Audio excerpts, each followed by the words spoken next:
السلام علیکم ورحمۃ اللہ وبرکاتہ۔ نحمدک یا من شرح صدورنا وإياك نصلي وإياك نستعين والصلاة والسلام على سيد الأنبياء والمرسلين محمد وآله وأصحابه أجمعين، أما بعد فقد قال الله تبارك وتعالى في القرآن المجيد والفرقان الحميد: أعوذ بالله من الشيطان الرجيم، بسم الله الرحمن الرحيم، يا أيها الذين آمنوا قوا أنفسكم وأهليكم نارا وقودها الناس والحجارة عليها ملائكة غلاظ شداد لا يعصون الله ما أمرهم ويفعلون ما يؤمرون. وقال النبي صلى الله عليه وسلم: ألا كلكم راع وكلكم مسؤول عن رعيته، أو كما قال عليه الصلاة والسلام. رب زدني علما رب زدني علما رب زدني علما رب اشرح لي صدري ويسر لي أمري واحلل عقدة من لساني يفقهوا قولي. سبحانك لا علم لنا إلا ما علمتنا إنك أنت العليم الحكيم. محترم حضرات، سامعین کرام، ابھی میں نے آپ حضرات کے سامنے قرآن مقدس کی ایک مکمل آیت تلاوت کی ہے، اور اللہ کے حبیب صلی اللہ علیہ وسلم کی احادیث کا ایک تھوڑا سا حصہ آپ حضرات کے سامنے تلاوت کیا ہے۔ یہ آیت جو میں نے آپ حضرات کے سامنے تلاوت کی ہے، اس میں اللہ تعالی مسلمانوں کو خطاب کرتے ہوئے کہتا ہے: یا ایھا الذین آمنوا، اے ایمان والو۔ یعنی اللہ تعالیٰ نے مسلمانوں کو، خاص کر اپنے مخلص بندوں کو، ایمان والوں کو خطاب کر کے فرمایا، اس لیے کہ خطاب کا ایک طریقہ یہ ہوتا ہے کہ انسان سامنے والے کا نام لے کر پکارے، اور خطاب کا ایک طریقہ یہ ہوتا ہے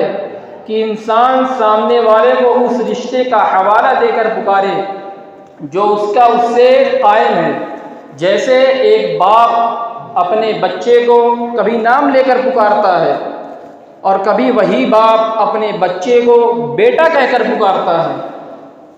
بیٹا کہنے میں جو لطف، جو مزہ اور جو محبت جھلکتی ہے، وہ نام لے کر پکارنے میں نہیں آتی۔ تو چنانچہ اسی طرح اللہ تعالیٰ بھی اپنے بندوں کو اس رشتے کا حوالہ دے کر خطاب فرمایا جو ایک اللہ کا اپنے خالص بندے کے ساتھ ہے۔ کہیں اللہ نے قرآن میں یا ایھا الذین آمنوا کا الفاظ استعمال فرمایا، کہیں اللہ نے یا ایھا الناس، کہیں اللہ نے یا عبادی، طرح طرح کے الفاظ اللہ نے استعمال کیا صرف اپنے بندوں کے لیے۔ جس طرح ایک باپ اپنے بیٹے کو بیٹا کہہ کر پکارے تو اس کا مقصد یہ ہوتا ہے کہ آگے جو بات باپ اپنے بچے سے کہنے والا ہے، وہ بات بڑی اہم ہے، وہ بات بڑی پیاری ہے، وہ بات بڑی بھلی معلوم ہوتی ہے، وہ بات بڑی امپورٹنٹ ہے۔ جس طرح اللہ رب العزت اپنے مومنین کو، اپنے مخلص بندے کو خطاب کر کے کہتا ہے یا ایھا الذین آمنوا، آگے اللہ جو بتلانا چاہتا ہے تو اللہ اس سے یہ کہنا چاہتا ہے کہ جو بات میں بتا رہا ہوں اس پر آپ غور کرنا، اس کی آپ فکر کرنا،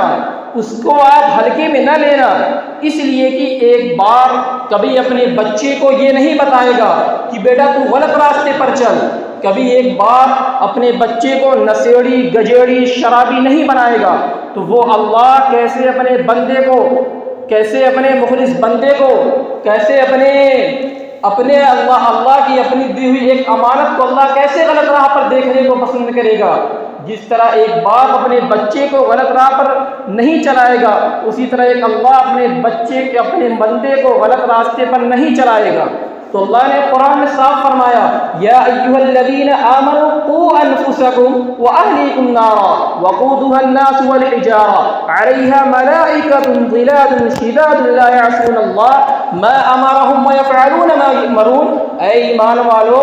اے مومنو، ایک اللہ پر ایمان رکھنے والو، تم اپنے آپ کو اللہ نے کیا فرمایا؟ تم اپنے آپ کو پہلے جہنم کی آگ سے بچاؤ، اللہ نے یہ نہیں فرمایا کہ تم دوسروں کو پہلے ٹارچر کرو، اللہ نے یہ نہیں کہا پہلے تم دوسروں پر انگلی اٹھاؤ، اللہ نے ہرگز یہ نہیں کہا پہلے تم دوسروں کے گریبان میں دیکھو، بلکہ اللہ نے صاف یہ فرمایا پہلے تم اپنا خیال کرو، پہلے تم اپنے گریبان میں جھانکو، پہلے تم اپنے اندر دیکھو، پہلے تم یہ دیکھو تم کیا کر رہے ہو، پہلے تم اپنے اعمال کو درست کرو، پہلے تم اپنے اخلاق کو درست کرو، پہلے تم اپنے کردار کو درست کرو، پہلے تم اپنے کیریکٹر کو درست کرو، پہلے تم اپنے گریبان میں جھانکو کہ تم کیا کر رہے ہو، تم کہاں جا رہے ہو، تم اپنے اندر جھانک کر دیکھو تم کتنے نماز کے پابند ہو، تم اپنے اندر جھانک کر دیکھو تم کتنی تلاوت کے پابند ہو، تم اپنے اندر جھانک کر دیکھو تم کتنے اللہ کے ایک ایک حکم کی اتباع کرتے ہو، تم پہلے اپنے اندر جھانک کر دیکھو تم اپنے رب کے ایک ایک بتائے ہوئے طریقے پر کتنا عمل کرتے ہو، پہلے تم کتنے نماز کی پابندی کرتے ہو، پہلے تم اس کا خیال کرو۔ اور ظاہر سی بات ہے اور تجربے کی بات ہے، جب انسان عمل پر رہتا ہے، جب انسان نیک کام کرتا ہے اور اس پر عمل کرتا ہے، پھر جب بات وہ اپنے بچوں سے کہتا ہے، پھر جب وہی بات سامنے والوں سے کہتا ہے تو سامنے والا اس کی بات کیش کرتا ہے، سامنے والا اس کی بات کو ایکسپٹ کرتا ہے، سامنے والا اس کی بات کو مانتا ہے، لیتا ہے۔ کیوں؟ اس لیے کہ پہلے اس نے نماز کو، پہلے اس نے خود اپنے آپ کو نماز کا پابند بنایا، پہلے اس نے خود اپنے آپ کو دین کا پابند بنایا، پہلے اس نے خود اپنے آپ کو اللہ کے اور اس کے نبی کے بتائے ہوئے طریقے کے مطابق چلایا۔ اب اس کے بعد جو کہہ رہا ہے وہ اب اس کے بعد جو بات وہ کہہ رہا ہے وہ بات اس کے اندر جب عمل میں ہے، جب سامنے والے سے کہے گا تب جا کر اس کے اندر اثر انداز ہوگی۔ تو سب سے پہلے اللہ نے اس آیت میں یہی فرمایا، یا ایھا الذین آمنوا قوا انفسکم، اپنے آپ کو جہنم کی آگ سے بچاؤ۔ اس کے بعد اللہ نے فرمایا واہلیکم نارا، اپنے اہل و عیال کو، اپنے بیوی اور بچے کو، اپنے ماتحت کو، اپنے انڈر میں رہنے والے جتنے لوگ آپ کے ہیں، اس کے بعد آپ ان لوگوں کو جہنم کی آگ سے بچاؤ۔ اللہ رب العزت نے نار کا لفظ استعمال فرمایا ہے، اللہ رب العزت نے جس آگ کا لفظ استعمال فرمایا ہے وہ آگ ہے جس کو اللہ نے اپنے ہاتھوں سے تیار کیا ہوا ہے۔ ایک آگ تو وہ ہوتی ہے جسے ہم اور آپ اپنے ہاتھوں سے تیار کرتے ہیں، جس میں ہم لکڑی کا استعمال کرتے ہیں، جس میں ہم بانس وغیرہ کا استعمال کرتے ہیں، جس میں ہم درخت کا استعمال کرتے ہیں۔ ایک آگ تو یہ ہے، اور آج کے ماڈرن زمانے میں ہم گیس کا استعمال کرتے ہیں۔ اگر ہمیں پانی گرمانا ہوتا ہے، ہمیں پانی کھولانا ہوتا ہے تو ہم ایک دیگچی کو گیس پر رکھتے ہیں، اور جب اس دیگچی میں ہم پانی ڈالتے ہیں، پانی ڈالنے کے بعد جب وہ دیگچی گرم ہو جاتی ہے، جب وہ پانی گرم ہو جاتا ہے، جب ہمیں اتارنا ہوتا ہے تو ہم اس دیگچی کو ڈائریکٹ ہاتھ سے پکڑ کر نہیں اتارتے، بلکہ ہم اس میں واسطہ لگاتے ہیں، ہم صافی کا استعمال کرتے ہیں، ہم انڈائریکٹ یعنی ہم کسی چیز کو استعمال کر کے اس دیگچی کو ہاتھ سے اتارتے ہیں، اور پھر اس دیگچی کو اتارتے ہیں۔ اگر اتارنے کے درمیان میں اگر پانی کا ایک قطرہ ہمارے جسم پر چھلک کر آ جاتا ہے تو ہمارے جسم پر جہاں وہ پانی کا قطرہ پڑتا ہے ہم اف اف کرنے لگتے ہیں، پورا دن پوری رات ہماری اف اف کرنے میں گزر جاتی ہے۔ جہاں وہ پانی کا قطرہ پڑتا ہے وہاں نشان پڑ جاتا ہے، کئی دن وہ نشان ٹھیک نہیں ہوتا، مہینوں اور سالوں بھر وہ نشان جاتا نہیں۔ اللہ رب العزت نے صاف فرمایا تم اس آگ کی بات نہیں کر رہا ہوں، اللہ نے کہا میں اس آگ کی بات نہیں کر رہا ہوں جس کو تم نے اپنے ہاتھوں سے بنایا ہے، جس کو تم نے اپنے ہاتھوں سے تیار کیے ہوئے ہو، اس آگ کی میں بات نہیں کر رہا ہوں۔ آپ اس سے اوپری حصے میں جائیں، ایک آگ ہم وہ بناتے ہیں جس میں ہم کوئلے کا استعمال کرتے ہیں، جس میں ہم پٹرول اور ڈیزل کا استعمال کرتے ہیں۔ ایک آگ تو یہ بھی ہے جس کو ہم نے اپنے ہاتھوں سے تیار کی ہے، اللہ کہہ رہا ہے اور یہ آگ جو ہم نے ڈیزل اور پٹرول سے بنائی ہے یہ گیس کے مقابل میں زیادہ سخت ہوتی ہے۔ اللہ کہہ رہا ہے میں اس آگ کی بھی بات نہیں کر رہا ہوں جس کو تم نے اپنے ہاتھوں سے تیار کیا ہوا ہے، چاہے اس میں تم ڈیزل استعمال کرو، چاہے تم اس میں پٹرول استعمال کرو، چاہے تم اس میں بانس کی پھٹی استعمال کرو، میں اس آگ کی بات نہیں کر رہا ہوں۔ میں کس آگ کی بات کر رہا ہوں؟ اس آگ کی بات کر رہا ہوں جس کو میں نے اپنے ہاتھوں سے تیار کیا ہوا ہے، وَأَحْرِقُ النَّارَ، جس کو میں نے اپنے ہاتھوں سے تیار کیا ہوا ہے۔ اللہ کے حبیب صلی اللہ علیہ وسلم ایک مرتبہ بیٹھے ہوئے ہیں، اچانک حضرت جبریل علیہ السلام آتے ہیں، آپ صلی اللہ علیہ وسلم انہیں دیکھ کر اٹھ جاتے ہیں اور پوچھتے ہیں اے جبریل خیریت تو؟ کیا بات ہے آج تم بے وقت کیسے آ گئے؟ حضرت جبریل علیہ السلام نے فرمایا اللہ کے رسول بات دراصل یہ ہے کہ اللہ نے جہنم کو دہکانے کا حکم دے دیا ہے، وہ جہنم دہک رہی ہے، اللہ نے اس کو 1000 سال تک دہکایا، اس کا رنگ سفید ہو گیا، پھر اللہ نے اسے حکم دیا، پھر اس فرشتوں نے جہنم کو دہکانا شروع کیا، 1000 سال تک دہکایا، اس کا رنگ سرخ ہو گیا، پھر اللہ نے جہنم کو دہکانے کا حکم دیا اور ان فرشتوں نے جہنم کو 1000 سال تک دہکایا، اس کا رنگ سیاہ ہو گیا۔ اے اللہ کے نبی، وہ جہنم بڑی تاریکی ہے، بڑی خطرناک ہے، بڑی ظلمت اور تاریکی سے گھری ہوئی ہے، جس کے بارے میں قرآن نے فرمایا اللہ رب العزت جب کل قیامت کے دن جہنم کو بولنے کی صلاحیت دے گا اور اللہ جہنم سے پوچھے گا اے جہنم کیا تو بھر گئی، اے جہنم کیا تو بھر گئی؟ جہنم جواب دے گی یوم نقول لجہنم هل امتلأت هل من مزید۔ اے اللہ، اے باری تعالیٰ، کیا اور بھی لوگ ہیں؟ میں ان کو بھی اپنے اندر جذب کر لوں گی۔ کیا اور بھی حضرت انسان ہیں؟ کیا اور بھی بنی آدم کی اولاد ہیں؟ کیا اور بھی انسان اور جنات ہیں؟ کیا اور بھی شیاطین ہیں؟ کیا اور بھی پتھر ہیں؟ میں ان کو اپنے اندر اور جذب کر لوں گی۔ اللہ رب العزت کل قیامت کے دن اس جہنم کو بھی بولنے کی صلاحیت دے گا۔ تو اللہ نے اس آیت میں صاف فرمایا وَأَهْلِكُمْ نَارًا وَقُودُهَا النَّاسُ وَالْحِجَارَةُ، اس آگ کو اللہ رب العزت جو دہکائے گا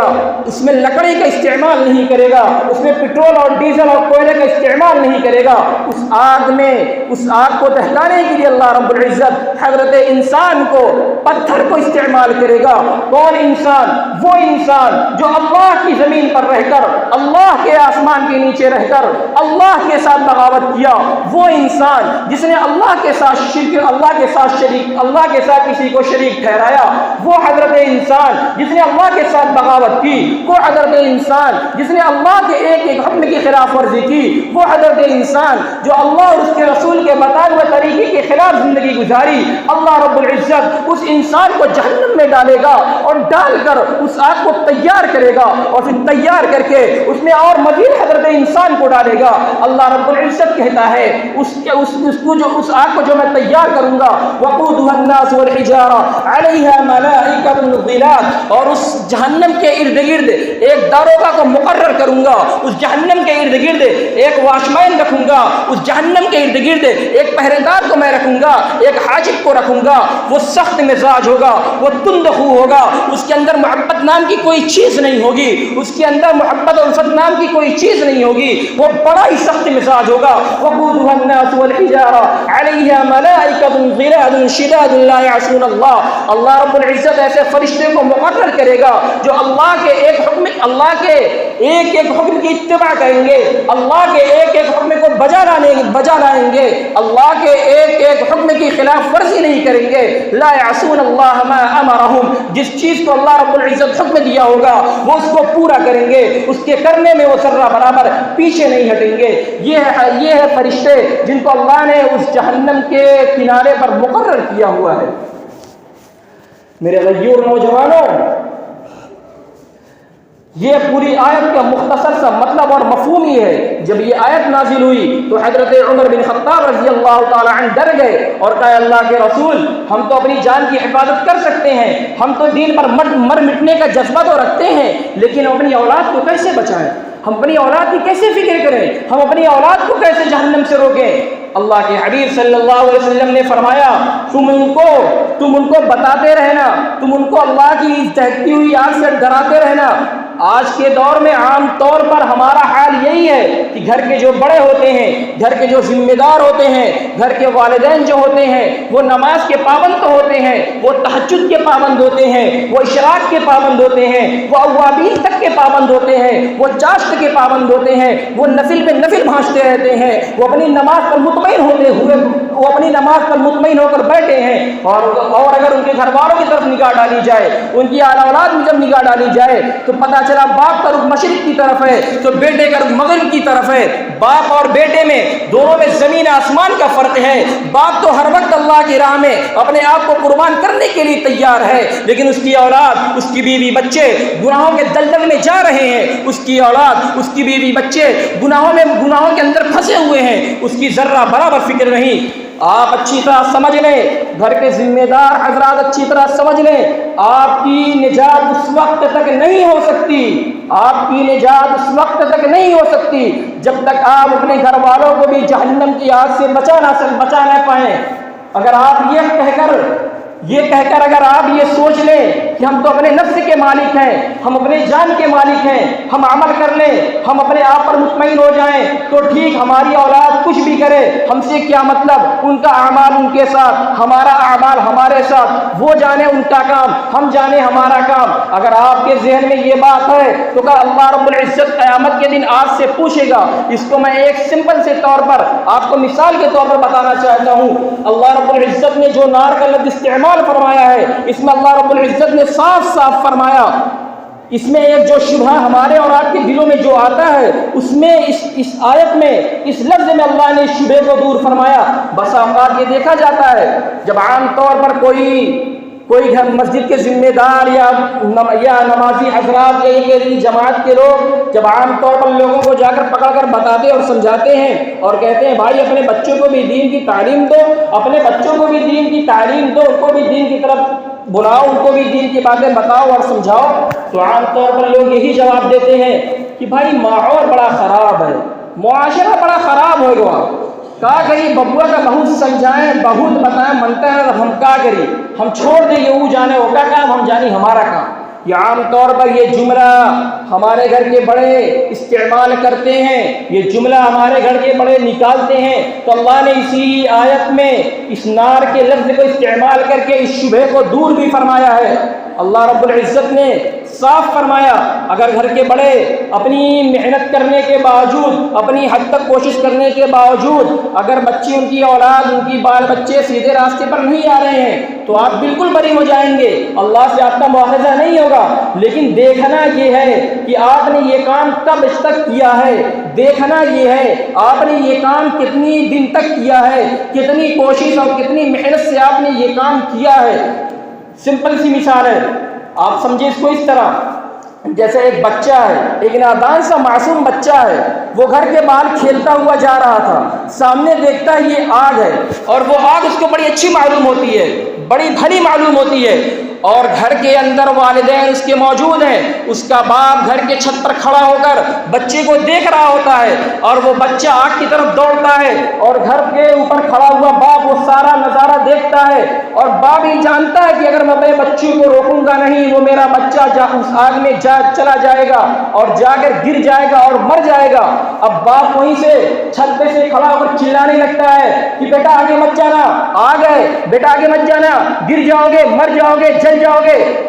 اگر وہ باپ وہاں سے صرف کھڑا ہو کر یہ جملہ استعمال کرے اور یہ جملہ نکالے اور اسی درمیان وہ بچہ اگر وہ آگ میں کود جائے تو آپ بتائیے اس کا ذمہ دار کون ہوگا؟ آپ صاف صاف کہیں گے اس کا ذمہ دار اس کا باپ ہے، اس لیے کہ جب اس نے دیکھا تھا تو اس کو چاہیے یہ تھا کہ اس کو فوراً جا کر پکڑتا، اس کو جا کر فوراً لپکتا، لیکن اس باپ نے اس کو بس نصیحت کے طور پر یہ جملہ استعمال کرتے ہوئے اپنے آپ کو بری کہہ دیا۔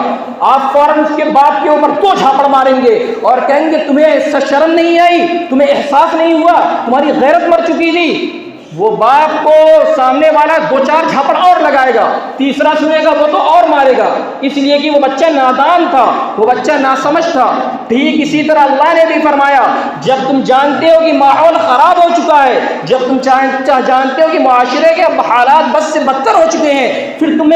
ایسا کام کیوں کر رہے ہو؟ اپنی اولاد کی پھر کیوں نہیں فکر کرتے؟ اگر انسان اس بچے کو بچانے کے بجائے صرف زبان استعمال کر لے گا ہے، کرنے کے بعد اگر وہ اپنے آپ کو بری سمجھتا ہے تو کل قیامت کے دن اگر ہم یہ اللہ سے کہیں گے ہم نے دو چار بار اسے سمجھایا تھا، اسے بتایا تھا، اب وہ نہیں مانا، تو پھر ہم کیا کریں؟ جیسے حضرت نوح علیہ السلام کا بیٹا، حضرت نوح علیہ السلام کے ایک بچے کو اللہ رب العزت نے جہنم میں سال کیا، اللہ رب العزت نے ان کے ایک بچے کو اپنے عذاب میں پکڑ کر جہنم میں بھیج دیا، تو حضرت نوح علیہ السلام نے اپنے اس بچے پر 900 سال تک محنت کی تھی۔ آخر درجے میں حضرت نوح علیہ السلام جب کشتی پر سوار ہونے لگے، پھر بھی اپنے بچوں سے انہوں نے کہا کہ بیٹا میری کشتی میں سوار ہو جا۔ بیٹے نے جواب دیا سآوی الی جبل یعصمنی من الماء، اگر یہ اللہ کا یہ عذاب آئے گا میں پہاڑوں کے اوپر چڑھ جاؤں گا، یہ پانی وہاں تک نہیں پہنچ پائے گا۔ آخری درجے تک حضرت نوح علیہ السلام نے اپنے بیٹے کو نصیحت کی لیکن نہیں مانا، تب جا کر وہ جہنم میں پہنچا ہے۔ ٹھیک اسی طرح پہلے ہمیں یہ دیکھنا ہوگا، جب بچہ پیدا ہوتا ہے ساری ہمیں فکر لگی رہتی ہے کہ بچے کی پیدائش کے بعد اس کی صحت کیسی ہو، اس کی باڈی لینگویج کیسا ہو، اس کو کون سا دودھ دیا جائے، اس کو کون سا کھانا اور پانی دیا جائے، اس کو کون سی تعلیم دی جائے، کس مدرسے میں اس کو داخلہ کرایا جائے، کس جگہ اس کو بھیجا جائے۔ یہ ساری فکر ہمارے ذہنوں میں چلتی رہتی ہے لیکن ہمارے اندر دین کی فکر نہیں رہتی۔ ایک واقعہ سنا کر اپنی بات کو ختم کرتا ہوں۔ حضرت مولانا مفتی تقی عثمانی صاحب دامت برکاتہم العالیہ اپنی کتاب میں لکھتے ہیں کہ ان کے ایک بہت اچھے خاصے دوست تھے جو بہت دیندار تھے، بڑے نیک تھے۔ ایک مرتبہ وہ مفتی صاحب کے پاس آئے اور آ کر مسکراتے ہوئے کہنے لگے، مفتی صاحب میرا بچہ جدید انگریزی تعلیم حاصل کیا اور اس کو ملازمت نہیں مل گئی۔ بڑے شوق کے ساتھ وہ یہ جملہ کہہ رہے تھے مفتی صاحب کے سامنے، لیکن پھر آگے انہوں نے خود کہا کیا بتائی تھوڑا سا نا بے دین ہوئے گا، لیکن ہاں مفتی صاحب اس کا کیریئر بڑا شاندار ہو گیا، معاشرے میں اس کا ایک مقام ہو گیا، لیکن تھوڑا سا بے دین ہو گیا۔ یعنی بے دین ہونا کوئی بری بات نہیں ہے، بے دین ہونا کوئی بری بات نہیں ہے، بے دین ہو گیا لیکن معاشرے میں اس کا ایک الگ نام ہو گیا۔ اسی پر مفتی شفیع عثمانی صاحب نور اللہ مرقدہ برد اللہ مسجعہ، مفتی تقی صاحب کے والد مفتی شفیع صاحب ایک واقعہ سنایا کرتے تھے۔ ایک شخص کا انتقال ہو گیا، وہاں جتنے لوگ تھے لوگوں کو یقین نہیں ہو رہا تھا کہ ان کا انتقال ہو گیا۔ اس کے بعد تھوڑی دیر کے بعد ڈاکٹر کو بلایا جاتا ہے، ڈاکٹر آتا ہے اور آ کر اس کی باڈی، اس کے ہاتھ پیر اور اپنے آلے سے اس کا جائزہ لیتا ہے، پھر کہتا ہے جسم ٹھیک ہے، جسم صحیح سالم ہے، ہاتھ پیر سب ٹھیک ہے، لیکن بات یہ نا روح نکل گئی۔ جسم صحیح سالم ہے، بات یہ ہے بس روح نکل گئی۔ آپ سوچیں، دونوں واقعے کو آپ سامنے رکھیں، وہاں بس معاشرے میں اس کا نام تو ہو گیا لیکن بات یہ ہے وہ بے دین ہو گیا۔ یہاں جسم صحیح سالم ہے لیکن بات یہ ہے اس کی روح نکل گئی۔ اب آپ اندازہ لگائیں اس مرے ہوئے آدمی کو کوئی اپنے پاس رکھے گا؟ اس مرے ہوئے آدمی کو کوئی اپنے پاس رکھے گا؟ آپ ہرگز کہیں گے نہیں رکھے گا۔ میرے بھائی وقت کم ہے، میں بڑے ادب سے، بڑے محبت بڑے لہجے میں آپ سے ہاتھ جوڑ کر کہتا ہوں، ماحول تو واقعی خراب ہے لیکن کیا اتنی ہمت ہمیں نہیں ہے کہ جب فجر کے وقت ہم مسجد میں جائیں اپنے بچوں کو بھی جگاتے ہوئے جائیں، جب ظہر میں ہم مسجد میں پہنچیں تو اپنے بچوں سے ہم کبھی پوچھیں کہ بیٹا ظہر کی نماز پڑھی ہے کہ نہیں، عصر کی نماز پڑھی ہے کہ نہیں، بیٹا فجر کی نماز کے بعد تو نے تلاوت کیا کہ نہیں، بیٹا فجر کی نماز کے بعد تو نے ذکر کیا کہ نہیں؟ کبھی ہم نے اپنے بچوں سے یہ سوال کیا؟ ہم نے اپنے بچوں کو یہ ضرور بتایا کہ بیٹا صبح نکل جانا، آفس کے لیے لیٹ ہو جائے گا، ناشتہ تمہارا تیار ہے، ناشتہ کرتے ہوئے سیدھے آفس میں چلے جانا اور پھر وہاں سے آنا تو یہ کام کرتے ہوئے آنا۔ کبھی ہم نے اپنے بچوں کو یہ بتایا بیٹا آفس جاتے ہوئے 2 رکعت نفل نماز پڑھ کے جانا اور وہاں جانے کے بعد کسی وقت کی نماز نہ چھوڑنا؟ کبھی ہم نے اپنے بچوں کو یہ نہیں بتایا۔ ہم نے اتنا ضرور بتایا کہ بیٹا یہ کام کر لینا، وہ کام کر لینا، یہ کرنا وہ کرنا۔ اور جناب جو گھر کے بڑے ہوتے ہیں وہ اپنی نماز پڑھے مطمئن ہیں، بڑے اطمینان سے بیٹھے ہیں کہ ہم کیا جانے، ہم تو اپنے ساتھ یعنی ہم یہ سمجھتے ہیں ہم تو سب کچھ کر رہے ہیں، اللہ کے ایک حقوق ادا کر رہے ہیں۔ تو اسی حدیث کو بیان کر کے اپنی بات کو ختم کرتا ہوں، الا کلکم راع وکلکم مسئول عن رعیتہ۔ گھر کا بڑا، گھر کا ذمہ دار، گھر کے والدین، گھر کے بڑے اپنے اہل و عیال کے، اپنے ماتحتوں کے ذمہ دار ہیں۔ کل قیامت کے دن ان سے سوال کیا جائے گا، کل قیامت کے دن ان سے پوچھا جائے گا۔ حدیث شریف میں آتا ہے کل قیامت کے دن ایک عورت ہوگی، ایک عورت ہوگی جس کو اللہ رب العزت جہنم میں ڈالنے کا فیصلہ کر لیا ہوگا۔ وہ عورت اللہ کے پاس آئے گی اور کہے گی اے اللہ کے رسول، اے اللہ میرے ساتھ انصاف کریے، اے اللہ میرے ساتھ بھلائی کا معاملہ کریے۔ اگر مجھے جہنم میں جانے کا سرٹیفکیٹ نکل گیا تو میں جہنم میں جانے کے اکیلے ذمہ دار نہیں ہوں۔ اے اللہ میرا باپ بھی ذمہ دار ہے، میرا بھائی بھی ذمہ دار ہے، میرا شوہر بھی ذمہ دار ہے، میرا بیٹا بھی ذمہ دار ہے۔ اللہ کہے گا تم ایسا کیوں کہہ رہی ہو؟ وہ عورت کہے گی اے اللہ جب تک میں بچی تھی، جب تک میں چھوٹی تھی، جب تک میں بہت معصوم سی کلی تھی، میں اپنے باپ کے پاس تھی، میرا باپ نے مجھے کبھی دین کی طرف نہیں بتایا، کبھی میرے باپ نے مجھے دین کی باتیں نہیں بتائی، کبھی میرے باپ نے مجھے دین کی باتیں نہیں سکھائی۔ وہ خود جا کر مسجد میں نماز ادا کرتا رہا لیکن کبھی مجھے بتایا نہیں۔ باپ کے انتقال کے بعد اے اللہ میں نے سب کچھ اپنے بھائی پر نچھاور کیا، میں نے سب سے زیادہ اپنے بھائی کو چاہا۔ اے اللہ کبھی میرے بھائی نے مجھے دین کی باتیں نہیں بتایا، وہ خود جا کر نماز ادا کرتا رہا، لیکن کبھی مجھے آ کر اٹھایا نہیں، کبھی مجھے بتایا نہیں۔ اور بھائی کے بعد میرا نکاح ہونے کے بعد میں اپنے شوہر کے پاس گئی، میرے شوہر نے بھی میری ساری ضروریات کو پورا کیا، میرے شوہر نے میرے ایک ایک حکم کو بجا لایا، لیکن اے اللہ میرا شوہر بھی مجھے کبھی دین کے بارے میں نہیں بتایا، دین کے بارے میں نہیں سمجھایا، دین کی باتیں نہیں بتائی۔ شوہر کے انتقال کے بعد میں اس کے بعد اپنے بچوں کو چاہا، میں نے اپنے بچے پر سارا سب کچھ قربان کر دیا، لیکن میرا بچہ بھی مجھے نہیں کبھی دین کے بارے میں بتایا۔ اللہ کہے گا پکڑو ان چاروں کو اور اس عورت کو بھی پکڑو، پانچوں کو جہنم میں پھینک دو۔ کیا جواب دیں گے اس دن میرے بھائی؟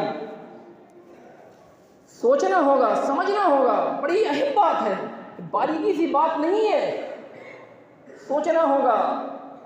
مسجد میں فجر میں وہی 4-5 حضرات آتے ہیں، خدا کی قسم مسجدیں بددعائیں دیتی ہیں۔ یہ مسجد، یہ مینار اللہ کے 2 ہاتھ ہیں، یہ اللہ کے خلاف کل قیامت کے دن گواہی دیں گے۔ ہمارے نوجوانوں کا حال یہ ہو چکا ہے کہ مسجد کے پکے پر بیٹھ کر فری فائر اور پبجی کھیلتے ہیں، لیکن مسجد کی جب اذان ہوتی ہے وہ مسجد کے پکے سے اٹھ کر چلے جاتے ہیں، لیکن وہ مسجد میں نہیں آ پاتے۔ یہ تو ماحول ہو گیا ہے، ہم کیا جواب دیں گے اپنے رب کو؟ صبح سے لے کے شام تک ہم جس اللہ کا کھا رہے ہیں، ہم کیا جواب دیں گے؟ جس اللہ کا دیا ہوا ایک ایک مال استعمال کر رہے ہیں، ہم کیا جواب دیں گے؟ تھوڑی دیر کے لیے سمجھنا ہوگا، سوچنا ہوگا، فکر کرنی ہوگی۔ بڑی تکلیف ہوتی ہے جب دیکھتا ہوں لوگ بے نمازی ہیں، بڑی تکلیف ہوتی ہے جب بار بار جا کے سمجھاتا ہوں، بس وہی ایک بات، انشاءاللہ کل سے، انشاءاللہ کل سے۔ کل کو کس نے دیکھا ہے؟ کل کو کس نے دیکھا ہے میرے بھائی؟ کل کو نہ ہم نے دیکھا ہے نہ آپ نے دیکھا ہے، تو پھر کل کی ہم امید کیوں کیے بیٹھے ہیں؟ میرے بھائی وقت ہو گیا، عمر بہت تھوڑی ہے، 50 سال 60 سال 70 سال کی عمر ہے، ہم کتنا نیک کام کیے، ہم خود اپنا محاسبہ کر لیں۔ اللہ ہمیں بھی آپ کو بھی کہنے سننے سے زیادہ عمل کی توفیق دے۔ پھر میں آخر میں کہتا ہوں، یہ اٹھتا ہوں، میرے بھائی نماز کی پابند بنے، تلاوت کے پابند بنے۔ صبح کی نماز، شام کی نماز کے بارے میں اتنی فضیلت آئی ہے کہ جو انسان عشاء کی نماز پڑھ کے سوتا ہے اور رات بھر وہ صرف سوتا رہتا ہے، کچھ نہیں کرتا، ذکر نہیں کرتا، صرف فجر کی نماز اٹھ کے پڑھ لیتا ہے، تو اس کی پوری رات عبادتوں میں اللہ رب العزت گزارنے کا برابر ثواب لکھتا ہے۔ ایک آدمی رات بھر عبادت کرتا ہے، ایک آدمی صرف عشاء کی نماز پڑھ کر سو جاتا ہے اور فجر کی بھی اٹھ کے پڑھ لیتا ہے، تو اس کی پوری رات کا ثواب اللہ رب العزت عبادتوں میں لکھتا ہے۔ اس لیے میرے بھائی وقت ہو گیا، سنت کی بھی پابندی کریں، نفل کی بھی پابندی کریں، قرآن کی تلاوت کی بھی پابندی کریں، ساری چیزوں کی پابندی کریں، دین کو بجا لانے کی فکر کریں، بے دینوں کو اپنے گھروں سے نکالیں، اپنی زندگیوں سے نکالیں، دیندار بنے، امانت دار بنے، خائن نہ بنے، چور نہ بنے، شرابی نہ بنے، جواری نہ بنے، یہ ساری چیز نہ بنے، بلکہ ہم اللہ اور اس کے رسول کے اور اس کے بتائے ہوئے طریقے کے مطابق زندگی گزارنے والے بنے۔ اسی میں ہماری کامیابی ہے۔ اس کے خلاف اگر ہم زندگی گزاریں گے تو وقودها الناس والحجارہ، اس آگ میں ہم اور آپ بھی داخل کیے جائیں گے۔ اللہ ہم سب کی حفاظت فرمائے۔ انہی چند باتوں پر اپنی بات کو ختم کر